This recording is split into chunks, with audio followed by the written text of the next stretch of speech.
Ya Tuhan, tolonglah kami pada saat ini. Karena kami ingin mendengar, merenungkan isi firman-Mu.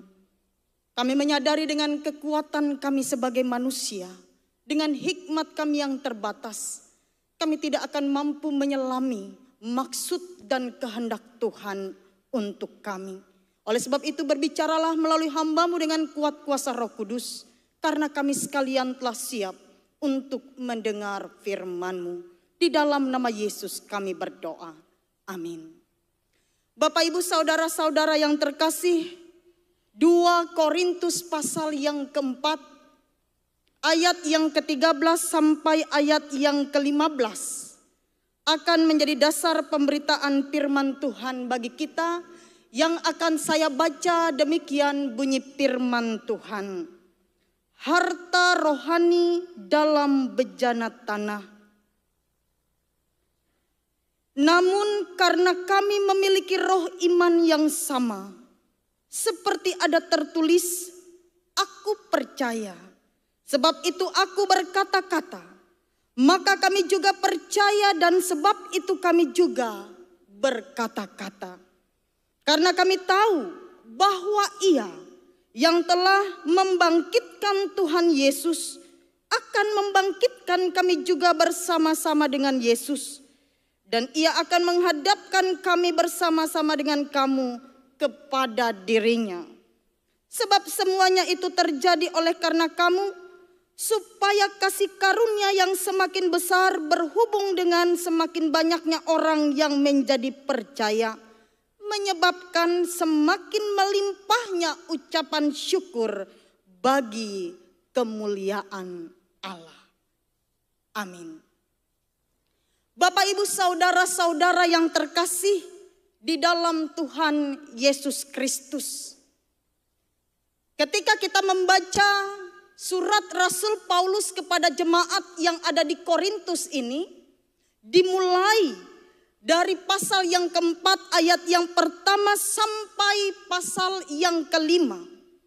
Kita akan menemukan bagaimana keluh kesah yang disampaikan oleh Rasul Paulus dalam tantangan pelayanan yang ia hadapi pada waktu itu. Tidak mudah bagi Rasul Paulus untuk membuktikan dirinya bahwa ia benar adalah Rasul Kristus yang diutus untuk melayani Kristus dengan sepenuh hatinya. Karena masih ada banyak orang-orang percaya yang ada pada waktu itu, bahkan rekan-rekan sekerjanya yang menolak kerasulan yang dimiliki oleh Rasul Paulus ketika mereka mengingat masa lalu yang dimiliki oleh Rasul Paulus sebagai seorang penganiaya jemaat. Sebagai seorang yang menjadi musuh bagi kekristenan yang bertumbuh pada waktu itu. Tidak mudah bagi Rasul Paulus untuk menunjukkan kesungguhan hatinya bagaimana ia telah mengalami pertobatan yang luar biasa ketika ia mengalami perjumpaan dengan Kristus dalam perjalanannya ke Damsyik. Dan tentu memang tidak mudah untuk meyakinkan orang lain yang sudah tahu latar belakangnya. Dan ini juga menjadi tantangan dalam pelayan, baik para pendeta, penginjil, para penatua diakon dalam mereka melayani. Kadang-kadang bukan kita yang sekarang yang dilihat orang, tapi siapa kita di masa lalu. Loh, kok dia? Loh, kok dia? Tante saya pernah berkata, "Hau, Ney, jadi pendeta ikan dan Ney." Saya dulu waktu kecil nakal sekali Bapak Ibu. Makanya tante-tante saya yang mengurus saya waktu kecil, mereka tidak menyangka saya jadi pendeta. Bahkan teman-teman saya waktu SMP, SMA juga terkejut.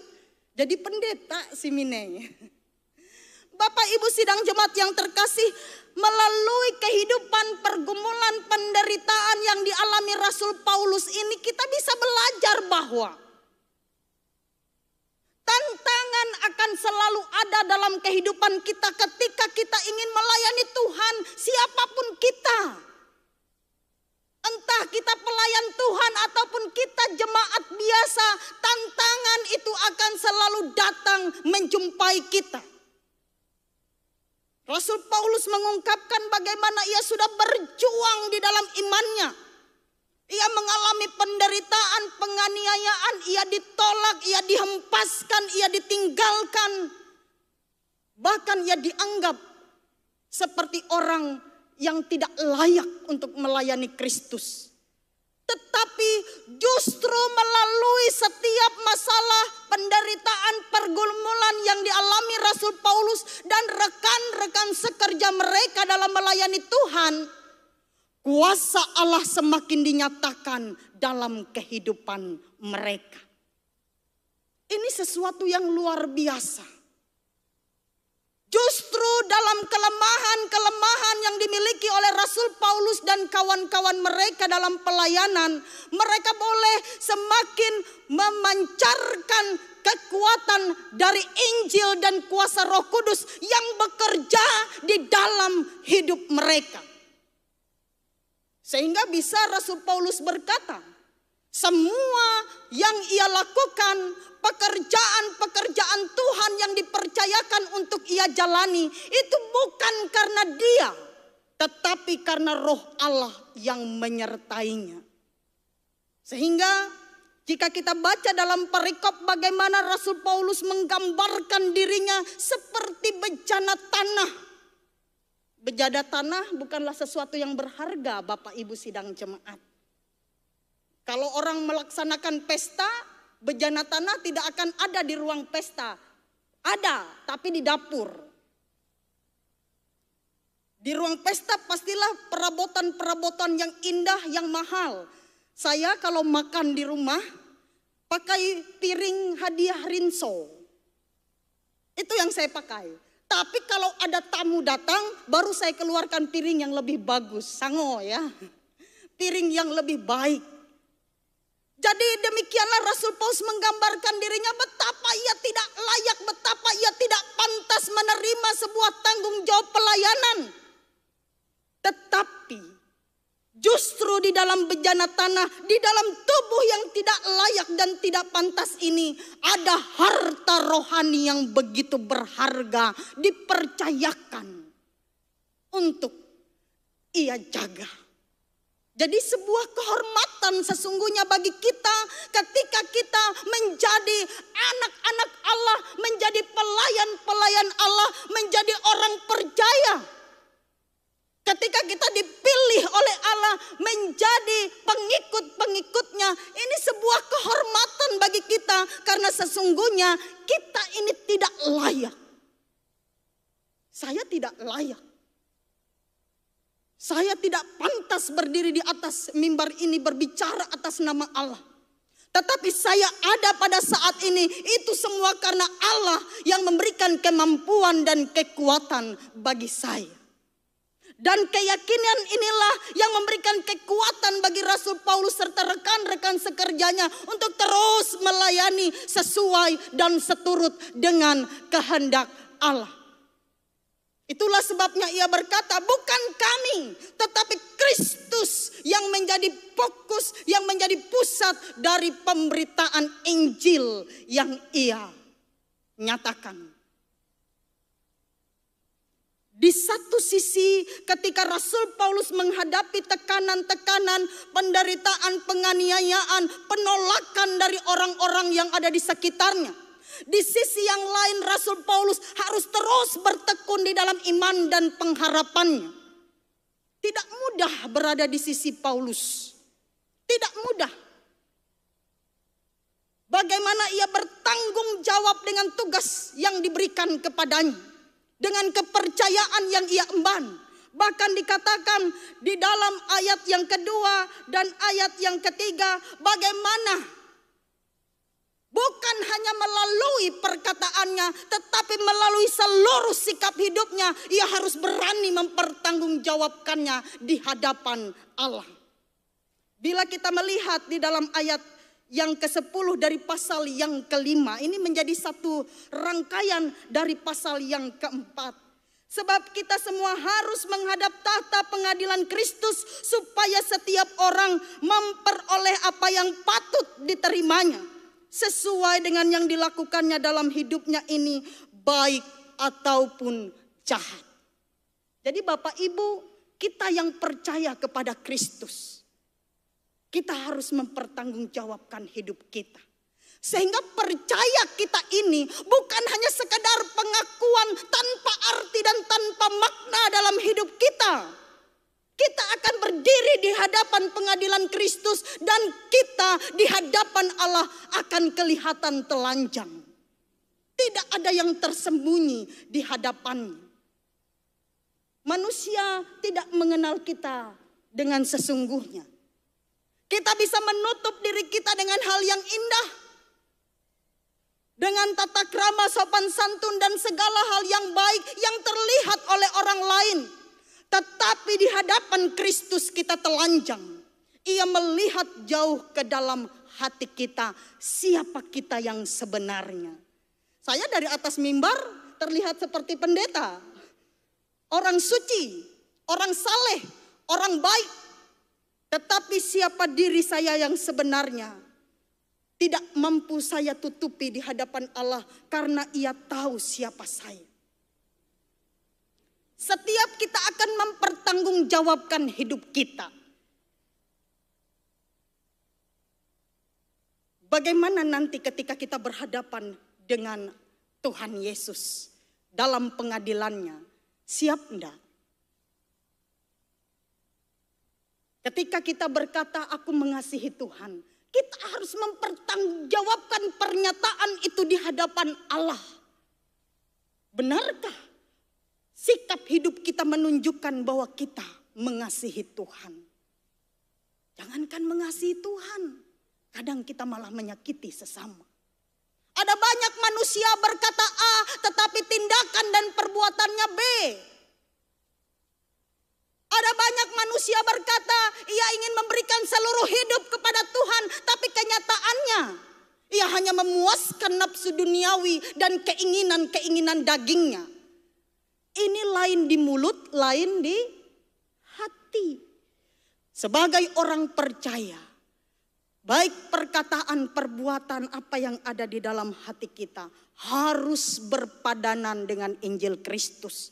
Sehingga seperti kata Rasul Paulus di dalam ayat yang kedua, tetapi kami menolak segala perbuatan tersembunyi yang memalukan. Kami tidak berlaku licik dan tidak memalsukan firman Allah.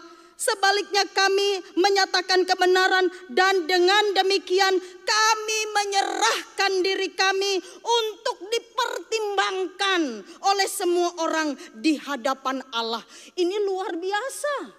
Rasul Paulus siap mempertanggungkan imannya yang ia tunjukkan melalui kata dan perbuatannya di hadapan manusia dan di hadapan Allah. Nah, bagaimana dengan kita, anak-anak muda? Tuhan, aku mengasihi Engkau. Engkau adalah segalanya bagiku. Tapi dalam kehidupan sehari-hari kita, yang sekolah, mencontek, berbohong dengan orang tua, yang pacaran tidak setia dengan pacarnya. Oh, enggak apa-apa Bu Pendeta, sebelum janur kuning melambai-lambai, boleh kok enggak setia. Kata siapa? Tetap harus setia. Bapak Ibu sidang jemaat, bagaimana dengan kita? Bagaimana pernyataan kita? Bagaimana pujian dan pengakuan yang keluar dari mulut kita? Itu benar-benar harus terwujud melalui sikap hidup kita setiap hari.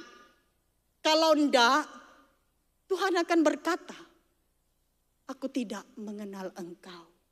Bukan orang yang berseru Tuhan, Tuhan yang akan masuk kerajaan sorga. Tetapi mereka yang melakukan kehendak Bapa di sorga. Mengapa Rasul Paulus berani mempertanggungjawabkan hidupnya di hadapan orang banyak pada waktu itu dan juga kepada jemaat di Korintus? Karena ia ingin ada banyak orang yang karena Injil dan pemberitaannya dimenangkan bagi Kristus. Mari kita lihat di ayat yang ke-13 dan yang ke-15. Namun karena kami memiliki roh iman yang sama seperti ada tertulis, aku percaya. Sebab itu aku berkata-kata, maka kami juga percaya, dan sebab itu kami juga berkata-kata. Ayat yang ke-15, sebab semuanya itu terjadi oleh karena kamu, supaya kasih karunia yang semakin besar berhubung dengan semakin banyaknya orang yang menjadi percaya, menyebabkan semakin melimpahnya ucapan syukur bagi kemuliaan Allah. Bapak Ibu, kita punya tanggung jawab. Rasul Paulus punya tanggung jawab. Kuasa Injil, kuasa Roh Kudus yang dipercayakan sebagai harta rohani dalam hidup kita, itu harus dirasakan, dilihat, dialami oleh banyak orang. Sehingga melalui kehidupan kita, melalui pertobatan banyak orang, nama Tuhan dipuji dan diagungkan. Siap enggak kita dengan tugas ini? Ini tidak mudah. Karena kita harus menjaga hidup kita. Suci, sesuci-sucinya. Kudus, sekudus-kudusnya. Tidak bercacat dan tidak bercela. Seperti Tuhan Yesus pernah hidup di dalam dunia ini. Tidak mungkin, Bu Pendeta. Itu tidak mudah. Memang tidak mudah. Tapi Roh Kudus telah dikaruniakan bagi kita untuk memampukan kita. Tidak mungkin, Bu Pendeta. Saya ini manusia yang banyak kekurangannya. Benar. Tetapi justru dalam kekurangan kita, kuasa Allah akan bekerja dengan sempurna. Tidak bisa, Bu Pendeta. Kita ini tidak sempurna. Kesempurnaan hanya milik Allah. Kata siapa? Itu bukan tertulis di dalam Alkitab. Tidak ada firman Tuhan berkata demikian. Firman Tuhan berkata dalam Matius pasal yang kelima ayat yang ke-48. Hendaklah kamu sempurna. Sama seperti Bapamu yang di sorga adalah sempurna. Ini tuntutan tertinggi bagi orang percaya. Kita harus hidup seperti Tuhan Yesus hidup. Saya menangis untuk ini setiap hari. Karena rasanya mustahil. Tapi saya akan berjuang. Bapak Ibu harus berjuang. Kita semua harus berjuang. Roh Kudus akan memampukan kita. Jika Rasul Paulus berjuang untuk itu, mari kita bersama. Kita pun berjuang. Agar kita yang adalah bejana tanah yang tidak layak ini, kita menjadi layak dan berharga. Karena bukan kita, tetapi harta rohani yang dipercayakan di dalam diri kita. Selamat berjuang untuk melakukan apa yang Tuhan kehendaki. Mari mempersiapkan diri terus untuk melakukan yang terbaik. Sehingga ketika kita datang menghadap pengadilan Tuhan, Tuhan tidak menolak kita, tetapi berkata, mari masuk anakku. Sungguh baik. Mari masuk dalam perjamuan anak domba. Layakkan diri kita, Tuhan Yesus memberkati. Amin. Mari kita merendahkan diri kita. Kita berdoa. Ya Tuhan, siapakah kami ini? Kami merasa tidak layak. Tetapi syukur kepadamu Tuhan. Karena Engkau tetap memakai kami, mempercayakan kepada kami harta yang tidak ternilai harganya, melampaui apapun yang kami miliki di dalam dunia ini. Tuhan, harapan kami ketika kami menutup mata, ketika kami mengakhiri hidup kami di dalam dunia ini, Engkau menerima kami di dalam kerajaan-Mu. Karena kesetiaan, karena ketaatan, karena perjuangan hidup kami, karena kami benar-benar percaya kepadamu dan berjuang melakukan apa yang Engkau kehendaki. Mampukan kami agar percaya kami tidak hanya sekedar pengakuan semata, tetapi sungguh menjadi percaya yang benar, yang tertuang melalui perkataan, tindakan hidup kami. Sehingga apapun yang terjadi, pergumulan, penderitaan, permasalahan yang datang silih berganti, itu tidak lagi menjadi sesuatu yang penting bagi kami. Tetapi mata kami terarah kepada Tuhan Sang Pemilik hidup kami. Tuhan, kami menyadari kadang dalam hidup kami merasa lemah, tidak berdaya. Sakit penyakit menggerogoti tubuh kami yang rentan ini. Masalah datang silih berganti, baik dari dalam diri kami ataupun dari orang-orang di sekitar kami, yang membuat kami merasa kecil, merasa tidak berdaya, merasa tidak berharga. Tetapi Tuhan membuat kami layak karena kepercayaan yang Tuhan berikan bagi kami, harta rohani yang tidak ternilai harganya. Oleh sebab itu Tuhan mampukan kami mengemban tugas ini setia sampai akhir hidup kami. Dan biarlah melalui hidup kami nama Tuhan dipuji dan diagungkan. Kami menyerahkan orang tua kami yang lanjut usia, jemaat kami yang hidup sebagai janda, duda, anak yatim piatu, jemaat kami yang bergumul dengan sakit penyakit masalah yang mereka hadapi yang datang silih berganti. Tuhan menguatkan mereka untuk melewati semuanya. Karena jika mereka sungguh percaya dan mengandalkan Tuhan, maka Tuhan sendiri yang akan menopang dan memberi kekuatan. Tuhan, ketika kami bekerja, berkati usaha pekerjaan yang kami jalani. Biarlah kami boleh menjalani dengan jujur, bertanggung jawab dengan semaksimal mungkin, karena kami tahu pekerjaan-pekerjaan yang Tuhan percayakan kepada kami itu juga bagian dari pelayanan kami di tengah kehidupan di dalam dunia ini. Biarlah kami boleh diberkati dan ingatkanlah kami untuk selalu menjadi berkat dengan segala apa yang ada pada kami. Baik waktu, tenaga, pemikiran, apapun itu, bahkan harta, kekayaan dan segala apa yang Tuhan berikan. Tolonglah kami agar bersama keluarga kami, bersama pasangan hidup, anak-anak kami boleh melayani Tuhan dengan sukacita. Karena kami tahu untuk itulah kami dipanggil menjadi keluarga di dalam Tuhan. Kami menyerahkan kami para pelayan gereja, penatua, diakon, pendeta, setiap orang yang terlibat di dalamnya.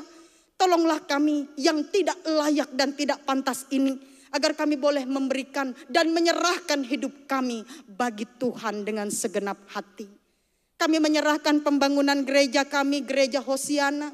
Kami menyerahkan segala penata layanan yang ada di dalam kehidupan jemaat Epata, bahkan di seluruh gereja-gereja Tuhan dimanapun berada. Tantangan yang kami hadapi pada saat ini tidak mudah, tapi kami akan bertahan. Karena pekerjaan ini bukan pekerjaan kami, melainkan pekerjaan Tuhan yang dipercayakan untuk kami jalani. Berkati para pemimpin gereja, berkati pemimpin bangsa dan negara kami, setiap orang yang Tuhan percaya untuk memimpin di dalamnya, agar dengan takut akan Tuhan mereka memerintah, sehingga keadilan, damai, sejahtera boleh dirasakan oleh seluruh masyarakat Indonesia dimanapun berada.